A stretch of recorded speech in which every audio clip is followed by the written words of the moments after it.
El libro del profeta Nahum. Este breve libro profético es una colección de poemas que anuncian la caída de uno de los peores opresores de Israel, el antiguo imperio asirio y su ciudad capital, Nínive.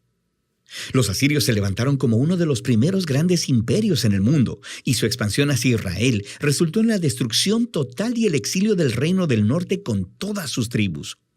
Los ejércitos asirios eran violentos y destructivos a una escala que el mundo jamás había visto. Así que Israel y sus vecinos estaban esperando la caída de Asiria, que llegó eventualmente en el año 612 a.C. Los babilonios se levantaron y empezaron una rebelión que dominó a Nínive e hizo caer el imperio asirio. Así que el capítulo 2 ilustra la caída de Nínive con una poesía vívida y el capítulo 3 explora la caída del imperio como un todo. Pero este libro no es solo una furiosa diatriba en contra de los enemigos de Israel. El capítulo introductor nos muestra que hay mucho más sucediendo aquí. El libro inicia con un poema alfabético incompleto, el cual comenzó describiendo una poderosa aparición de la gloria de Dios. Esto es muy similar a la manera en que inició el libro anterior, Miqueas, y de cómo el siguiente libro, Habacuc, concluirá. Y es Dios, el Creador Todopoderoso, viniendo a confrontar a las naciones y a traer su justicia sobre su maldad. Y el poema empieza citando la famosa frase con la que Dios se describe a sí mismo después del incidente del becerro de oro en el libro de Éxodo, capítulo 34. El Señor es lento para la ira, Él es imponente en su fuerza, Él no dejará a nadie sin castigo. Así que el resto del poema va de un lado a otro, contrastando el destino de las naciones violentas y arrogantes con el destino del remanente fiel de Dios. Cuando Dios destruya a todos los imperios arrogantes, Él proveerá refugio para aquellos que se humillen delante de Él. Ahora, esto es lo que es realmente interesante. Pensabas que este libro solo se trataba de Asiria, pero Nahum no menciona en ningún lado a Nínive o a Asiria en el capítulo 1. Y cuando describe la caída de los malos, él usa el lenguaje de Isaías sobre la caída de Babilonia, que sucedió mucho después en la historia.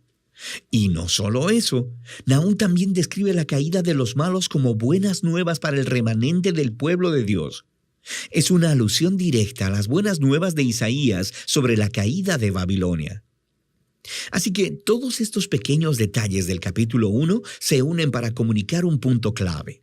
Para Nahum, la caída de Nínive se presenta como un ejemplo, como una imagen de cómo Dios está trabajando en la historia en cada época, cómo Él no permitirá que los imperios arrogantes o violentos de nuestro mundo permanezcan para siempre. Y así, el mensaje de Nahum es de hecho muy similar al de Daniel. Asiria se destaca dentro de una larga línea de imperios violentos a través de la historia. Y el destino de Nínive es un recordatorio del compromiso de Dios de hacer caer a los violentos y arrogantes en todas las épocas. Con esta perspectiva del capítulo inicial, el libro entonces regresa a su enfoque en Asiria. Y así, el capítulo 2 describe la batalla de Nínive y el derrocamiento de la ciudad en etapas progresivas. Primero vemos la línea de combate de los soldados babilonios, y luego leemos sobre la carga de los carruajes. Luego, el caos en los muros de la ciudad conforme la ciudad es invadida. Luego, la matanza del pueblo de Nínive. Y luego, el saqueo de la ciudad. El capítulo 3 continúa describiendo los resultados de la caída de la ciudad para el imperio como un todo. Nahum inicia anunciando una desgracia sobre la ciudad que fue construida por sus reyes con la sangre del inocente. Es una imagen de cómo la injusticia estaba arraigada en el mismo sistema que hacía a Asiria tan exitosa. Pero su violencia ha sembrado las semillas de su propia destrucción. Así que Asiria caerá delante de Babilonia.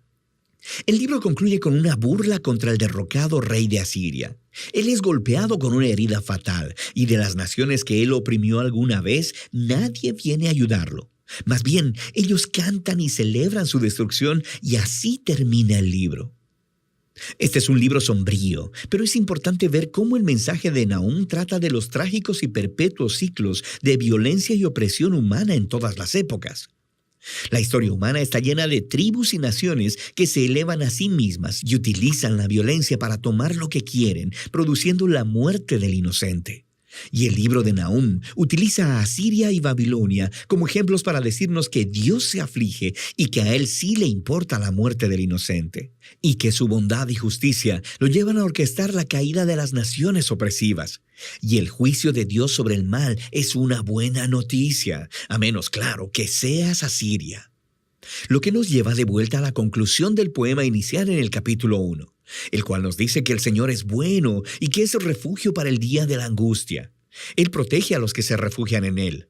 Y así, el breve libro de Nahum invita a cada lector a humillarse delante de la justicia de Dios y a confiar que a su tiempo Él hará caer a los opresores de todas las épocas y en todo lugar. Y de eso trata el libro de Nahum.